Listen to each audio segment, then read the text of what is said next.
el libro de los Efesios, capítulo 5, versículo 21 al 32. La semana pasada, si ustedes se acuerdan, hablamos de estos versículos, pero nos enfocamos en el hecho de que el apóstol Pablo, en los últimos versículos, nos presenta el matrimonio como un reflejo de la gloria de Dios, del amor de Dios. Y se acuerdan ustedes que hablábamos de aquellos versos que dicen: grande es este misterio, pero yo digo esto respecto de Cristo y de su iglesia, y habla de la unión de la familia, como el matrimonio desde el comienzo fue, decíamos, una señal profética para anunciar el deseo constante, fiel, permanente, el amor indefectible de Dios para acercarse a la humanidad, y que se hace realidad, ¿verdad?, en la iglesia. Hoy vamos a dar otro enfoque. Hoy vamos a tomar el mismo verso, que es bastante rico, pero hoy vamos a hablar de la práctica de la llenura del Espíritu Santo en el matrimonio, la práctica de la llenura.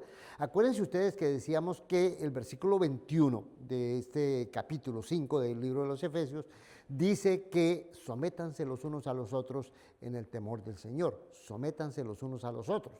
Ese es el resultado ¿de qué? Es el resultado de la llenura del Espíritu Santo. Si realmente estamos dejando que el Espíritu Santo llene nuestra vida, entonces vamos a poder tener esa actitud de respeto, de sumisión, de concordia los unos con los otros. Donde quiera que hay espíritu de discordia y de oposición y de conflicto, no refleja eso la llenura del Espíritu Santo. La llenura del Espíritu Santo refleja la concordia y la disponibilidad que podamos tener para someternos unos a los otros. Ahora, viene la parte del matrimonio, viene la parte de la familia. Esta parte es bien importante y es bien delicada, especialmente en nuestros días, porque pues vivimos en una sociedad en la que se han cuestionado los valores, no necesariamente los valores, sino se han cuestionado fuertemente las costumbres y las prácticas que años atrás eran muy comunes, sabiendo que también en aquellas generaciones pasadas hubo muchísimo abuso del poder, ¿no? Los hombres realmente asumían una actitud de total dominación, de tiranía, golpeaban, no consultaban, ¿verdad? A veces todavía en los pueblos, en los lugares alejados de las ciudades, uno ve que el marido va adelante muy orondo y la esposa va allá atrás, ¿verdad? Muy sumisa, ¿no? Y está bien marcado. No se le ocurra a la esposa salir adelante porque el marido va a decir: no, su puesto es atrás, ¿no? Las mujeres a veces se sientan atrás en los carros. En fin, ha habido o hubo y sigue habiendo a veces mucho abuso de parte de los esposos como autoridades. Obviamente no solamente los esposos, sino las autoridades en general. Las personas que tienen algún poder o alguna autoridad a veces abusan de esa autoridad. Entonces, obviamente que la reacción a eso es oposición, ¿no? Y en nuestros días pues ha habido esa gran oposición, está esa idea de que debe haber igualdad, ¿verdad? De que las mismas funciones y las mismas actividades de los hombres las pueden hacer las mujeres y las deben hacer las mujeres, y las mujeres las pueden hacer mejores, y entonces eso ha creado conflicto, ¿no? A veces no se reconocen las diferencias naturales, porque obviamente que en el cuerpo de Cristo, no solamente hombres y mujeres, sino en el cuerpo de Cristo cada uno tiene diferentes dones, diferentes talentos, diferentes temperamentos, diferentes formas de ser, diferente horizonte de vida. Entonces, pues hay diferencias entre todos. ¿Qué nos dice el apóstol Pablo? Debemos someternos los unos a los otros, sin importar las diferencias. Precisamente las diferencias son ¿qué diríamos? Las diferencias son una oportunidad para mostrar qué tan dóciles somos, qué tan dispuestos estamos a someternos a las personas que son diferentes a nosotros.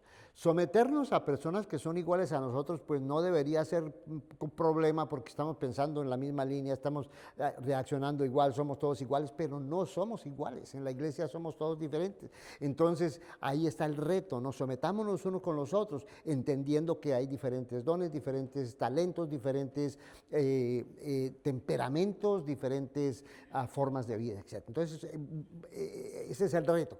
En el matrimonio es igual. Obviamente que hay diferencias entre hombres y mujeres, no solamente por razón de género. Obviamente que hablando de género, los hombres tienen una forma de ser, las mujeres tienen otra forma de ser por naturaleza del género mismo, ¿no? Desde muy pequeños, a veces muy pequeñas las niñas, vamos viendo que tienen ciertas orientaciones, ciertas formas de ser femeninas, y para eso son niñas, fueron creadas por Dios en esa manera. Entonces hay diferencias entre hombres y mujeres, ¿verdad? Pero también hay diferencias porque pues tenemos temperamentos diferentes, venimos de familias diferentes, a veces venimos de culturas diferentes. Aquí en Estados Unidos se encuentra uno con personas que se casó, una persona de un país, de México, con una persona mexicoamericana, con una persona americana o con una persona africana, y obviamente que va a haber diferencias de culturas. Pero en medio de todas esas diferencias y todo, el apóstol Pablo dice, bueno, sometámonos unos a los otros. ¿Cómo es la cuestión de la sumisión en el matrimonio? ¿Cómo sucede? Vamos a tratar de entenderlo en esta clase. Veamos esta transparencia aquí. Vamos a ver el panorama del pasaje. El panorama del pasaje empieza con el versículo 21, ¿no? La llenura del Espíritu Santo y la sumisión mutua, de eso estamos hablando. La Biblia dice, sométanse los unos a los otros. Ahora en el matrimonio tenemos al hombre y a la mujer. ¿Cómo opera, cómo sucede esa sumisión? No es que uno se somete y el otro no. Tomen nota de eso, que en el contexto del apóstol Pablo no está hablando de que uno se someta y el otro no. Está hablando de que los dos se sometan, pero los dos se someten de manera diferente. ¿Sí? Pensémoslo, traigámoslo a la mente y veamos la diferencia. Porque usualmente lo que pasa es que nosotros concebimos que, bueno, el hombre no se somete a nadie, ¿verdad? La mujer se tiene que someter a... No, el apóstol Pablo está hablando de que sometámonos los unos a los otros, y tenemos dos diferentes formas, ¿no? En los versículos 22 al 24 tenemos que la esposa encarna la obediencia de Cristo. Sométanse las esposas a los maridos como al Señor, ¿no? El Señor mismo, Jesucristo, es obediente. ¿Qué dice la palabra de Dios? Que se hizo obediente hasta la muerte. A nosotros no nos gusta la palabra obediencia, no nos gusta la palabra obediencia. ¿Cómo que yo tengo que obedecer? ¿A quién le tengo que obedecer? Obedecer quiere decir que yo estoy por debajo, que soy inferior, que me van a mandar, que yo tengo que hacer respetar mis derechos. En nuestra sociedad la palabra obediencia es, ¿cómo decimos? ¿El cucuy? No, ¿cómo así que obedecer? No, es una humillación. Obedecer implica una humillación. Bueno, Jesús obedeció y se humilló y no se le quitó nada. Lo podemos volver a imaginar, a repetir. Jesús se obedeció. Toda su vida fue una vida de obediencia. Y obedeció hasta la muerte en la cruz y se humilló hasta lo sumo, tomando forma de siervo. ¿Y qué se le quitó? Nada. ¿Tuvo problemas Jesús? ¿Renegó Jesús? ¿Protestó porque le tocó la tarea de la sumisión? No. Jesús se sometió, ¿verdad? Y se humilló hasta lo sumo. Entonces, en el matrimonio, dice el apóstol Pablo, la esposa encarna la obediencia de Cristo. No es la sumisión social que humilla, que considera menor o menos a la mujer. No, es la disposición de la esposa cristiana. Ahora, Pablo está hablando aquí a cristianas. Es la disposición de la esposa cristiana a reflejar en su vida el carácter sumiso y obediente de Cristo, ¿no? Ahora, el esposo encarna el amor de Cristo. Es la disposición del esposo cristiano a encarnar en su vida el amor de Cristo, que es la forma en que el esposo se somete. El amor es sumiso. ¿Por qué murió Cristo en la cruz? Por amor. ¿Por qué se sometió el Señor? Por amor. Entonces son dos caras de la misma moneda, ¿no? Son dos caras, dos formas diferentes de la sumisión en el contexto de Efesios capítulo 5. Ahora, el resultado.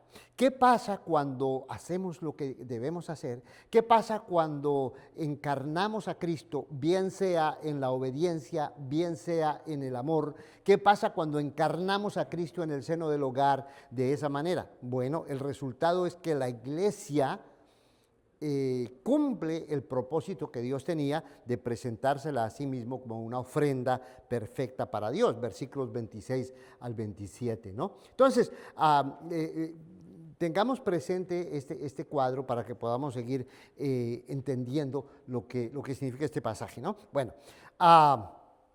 la visión más común, lo que veíamos antes, aquí es la visión que encontramos en Efesios. Si leemos el texto con cuidado, empezando desde el versículo 21, esa es la visión que tenemos. Ahora, resulta que algunas versiones de la Biblia interrumpen el texto en el versículo 21, le ponen punto y luego aparte empieza una sección nueva. Y uno a veces leyendo eso así se pierde y piensa que el matrimonio no tiene nada que ver con el versículo 21, pero eso no es así. Es una continuidad de lo que dijo en el versículo 21. Entonces, debido a eso, una visión muy común es que Cristo es la autoridad suprema, Dios es la autoridad suprema.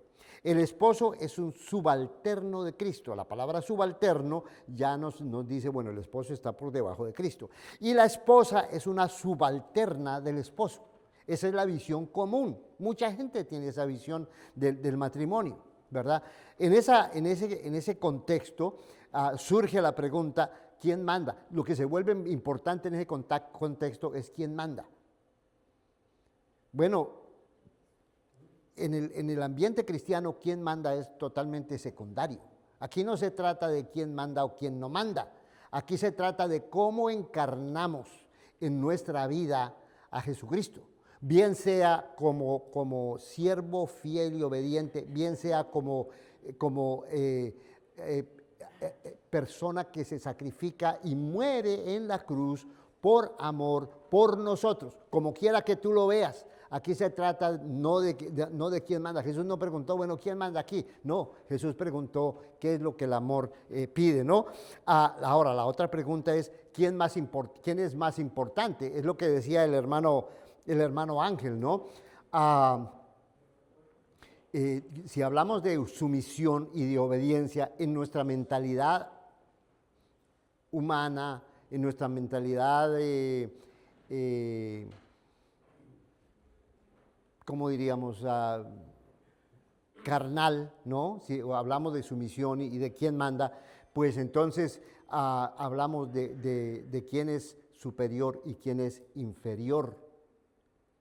Si abordamos las relaciones del matrimonio desde la perspectiva mundana, vamos a encontrar mucho conflicto, porque obviamente que nadie quiere sentirse inferior y nadie quiere sentir que el otro es superior o que está supeditado a nadie. Pero si lo abordamos desde el punto de vista que nos presenta el apóstol Pablo, que es ingenioso, ¿verdad? Pablo escribió en una sociedad donde el machismo era bastante concentrado, bastante fuerte. La mujer, ¿se acuerdan que veíamos la semana pasada? La mujer en muchas ocasiones era propiedad del marido, ¿no? Se casaba y pasaba a ser bajo la autoridad del marido en el sentido de que el marido es la que la va a controlar. Bueno, Pablo escribe la carta a los Efesios y nos da una perspectiva diferente. No se trata de quién es subalterno, quién es el que manda, sino se trata de cómo encarnamos en nuestra vida a Cristo, porque la encarnación de Cristo es el futuro, ¿verdad?, de la nueva creación que Dios está haciendo. Tengámoslo presente para que podamos hacer preguntas y comentarios cuando terminemos aquí. ¿Cuál es la visión más bíblica? Veamos esta visión más bíblica. La visión más bíblica aquí es que por una parte, se necesita encarnar la obediencia de Cristo. Todos necesitamos encarnar la obediencia de Cristo. En la iglesia, en el trabajo, donde quiera que estamos,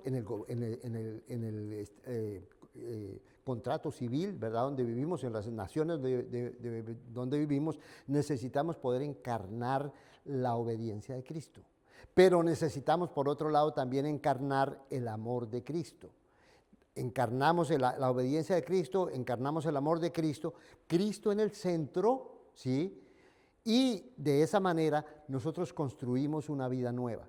El apóstol Pablo en la carta a los Efesios habla mucho de la nueva vida, de la nueva creación, de la nueva humanidad. Cristo en la cruz hizo aparte las enemistades y juntó de los dos un nuevo pueblo, un nuevo hombre. Capítulo 4 nos dice que nosotros debemos vivir como nuevos hombres, una novedad de vida. Bueno, ¿cómo construimos esa novedad de vida? ¿Cómo hacemos una nueva humanidad? ¿Cómo formamos una familia diferente? ¿Cómo hacemos una iglesia distinta? ¿Cómo anunciamos y proclamamos lo que Dios tiene visualizado para la humanidad en general, para la humanidad total? Bueno, encarnando a Cristo en nuestra vida. ¿Qué encarnamos? La sumisión de Cristo, la obediencia de Cristo y el amor de Cristo por otro lado. Esa es una visión más bíblica, no como la visión anterior que comúnmente tenemos, ¿no?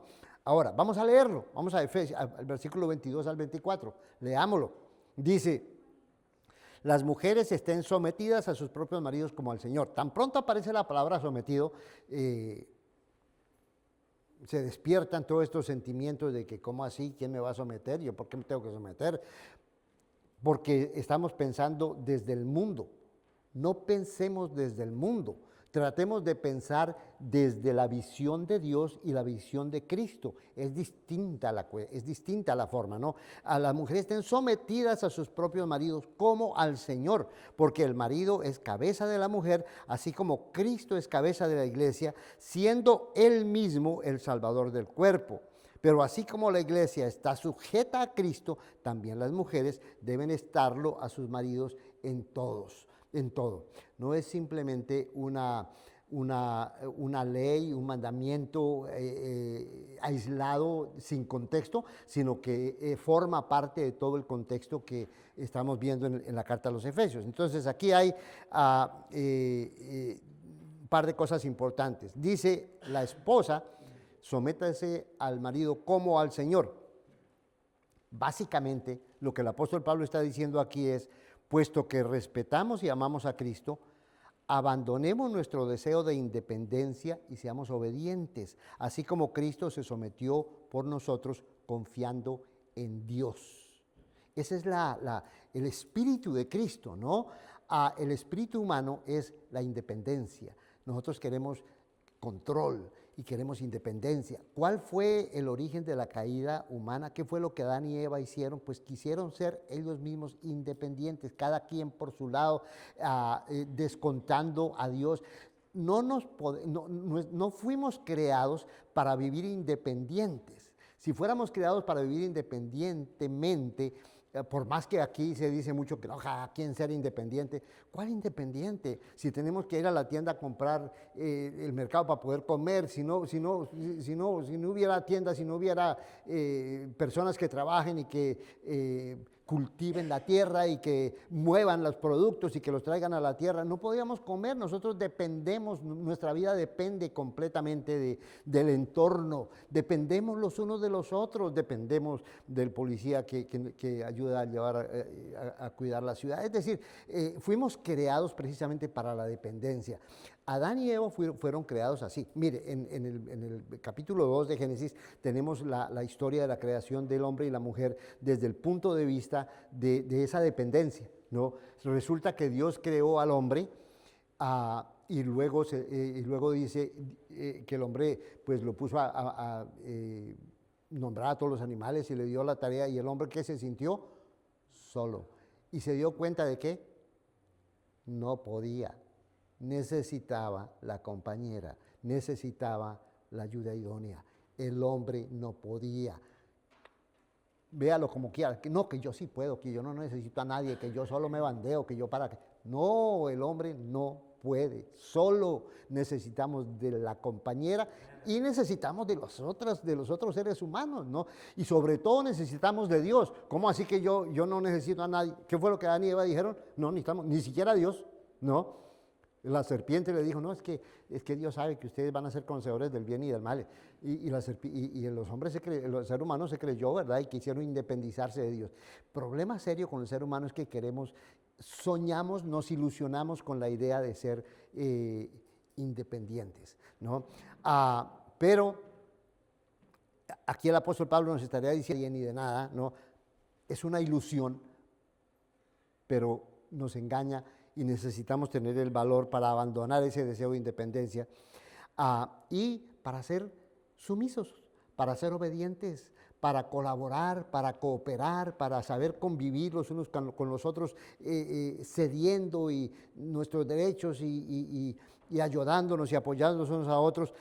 Así como Cristo se sometió por nosotros confiando en Dios. La última palabra de Cristo, ¿se acuerdan ustedes cuál fue? Padre, en tus manos encomiendo mi espíritu. Jesús se sometió a Pilato, se sometió a los soldados, se sometió a los verdugos, se sometió a la cruz, se sometió a la muerte, porque tenía absoluta confianza en el poder de Dios y lo que Dios tenía planeado, y él estaba dispuesto a darlo todo, hasta su propia vida, y en el último momento de la cruz, Padre, en tus manos encomiendo mi espíritu. A los 3 días resucitó. Entonces no tenemos que tener temor, sino que en Cristo podemos tener esa actitud de entrega, ¿no? Ahora, el marido es cabeza de la mujer. ¿Qué quiere decir cabeza de la mujer? La palabra cabeza en griego es la palabra kefalé, ¿no? Aquí vamos a ver que kefalé es una palabra que puede significar varias cosas. No solamente significa una cosa. Obviamente que la palabra kefalé puede significar o significa la cabeza de uno. Todo el mundo sabe lo que es la cabeza, ¿no? A punto de mi cabeza, claro. Pero metafóricamente, simbólicamente, la cabeza puede también significar autoridad o liderazgo. Alguien que ocupa una posición de autoridad dentro de una estructura relacional. Entonces, el presidente es una cabeza, el jefe de la compañía es una cabeza, qué sé yo, cualquier persona que ocupa una posición de autoridad o de liderazgo se le considera una cabeza en el sentido de que tiene autoridad sobre otros. Pero en la Biblia también la palabra cabeza puede significar fuente y origen, aquello de donde algo procede o recibe sustento, ¿no? Por ejemplo, nosotros hablamos de la cabeza de un río.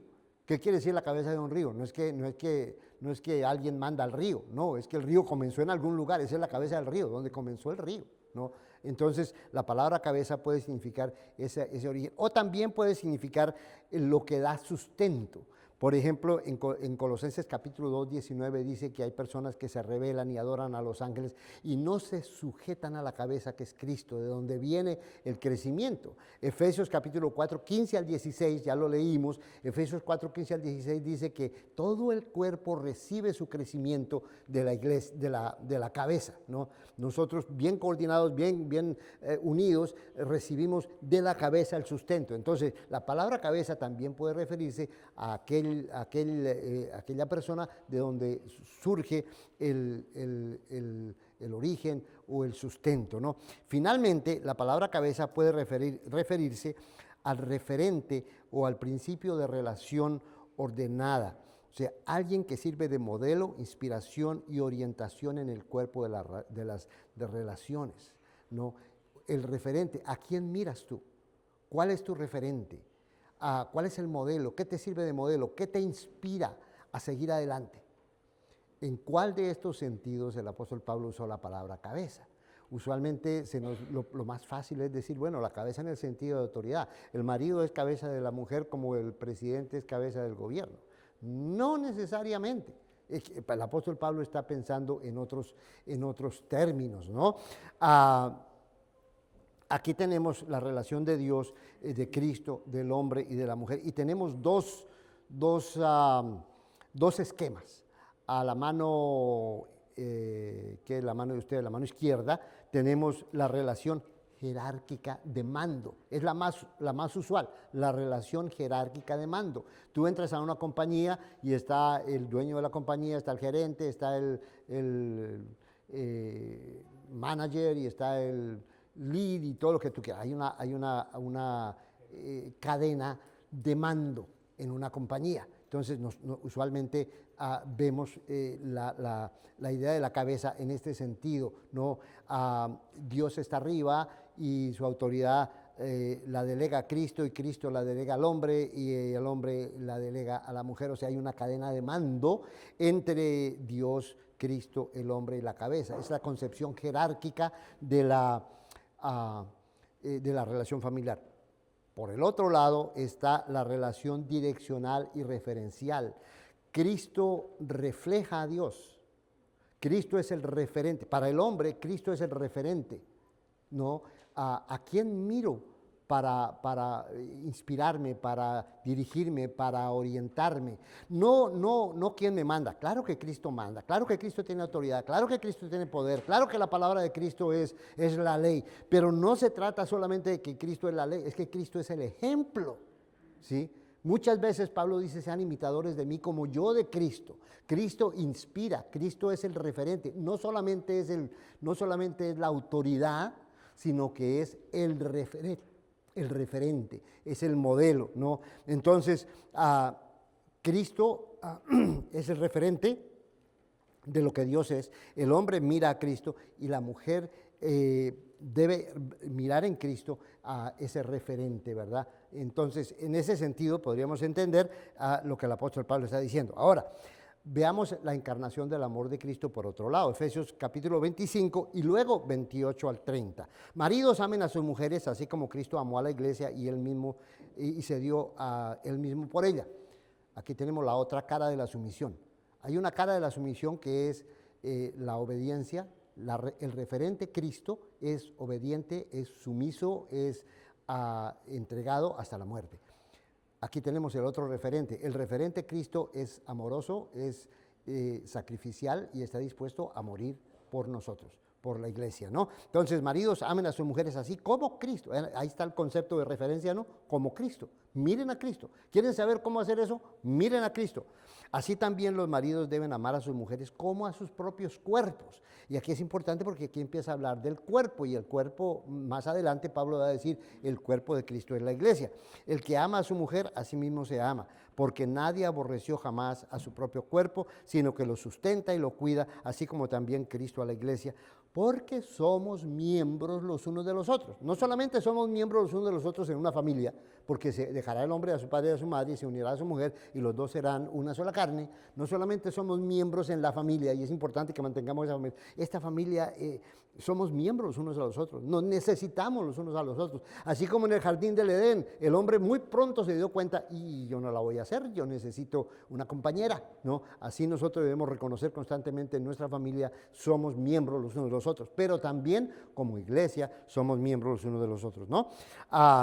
El esposo, como Cristo amó a la iglesia, o sea, Cristo es el referente, sustenta y cuida el cuerpo. Somos un matrimonio, un cuerpo familiar en Cristo y parte del cuerpo universal de Cristo, que es la iglesia. Somos una familia cristiana, somos parte del cuerpo local de Cristo, que es la congregación a donde asistimos, pero somos parte de la iglesia universal que siempre ha habido, que está por todas partes del mundo, ¿no? Y Cristo es el centro.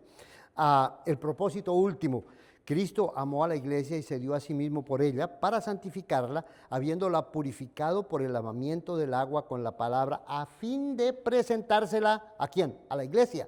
Asimismo, una iglesia en toda su gloria, sin que tenga mancha, ni arruga, ni cosa semejante, sino que fuera santa e inmaculada. No quiere decir que el marido santifica a la mujer, el único que santifica es Cristo, ¿no? Sino que Cristo, cuando se sometió, Cristo cuando amó, lo hizo todo, ¿para qué? Para que la iglesia pudiera presentarse a Dios como una ofrenda santa y agradable, ¿no? aquí está hablando de la vida en el nuevo templo de Dios. ¿Se acuerdan que para Pablo la iglesia es el nuevo templo? Nosotros somos el templo de Dios. ¿Qué pasa en el templo de Dios? En el templo de Dios se presentan ofrendas. Acuérdense del Antiguo Testamento. Todos los días se sacrificaban animales y los animales presentaban un olor fragante a Dios y era una forma de ofrecer a Dios, de ofrendar a Dios con gratitud, con adoración, con amor, con respeto, con entrega, ¿no? Ofrecer a Dios. Bueno, Cristo se dio a sí mismo por la iglesia para lavarla, para purificarla con su sangre, para que nosotros podamos ser la ofrenda.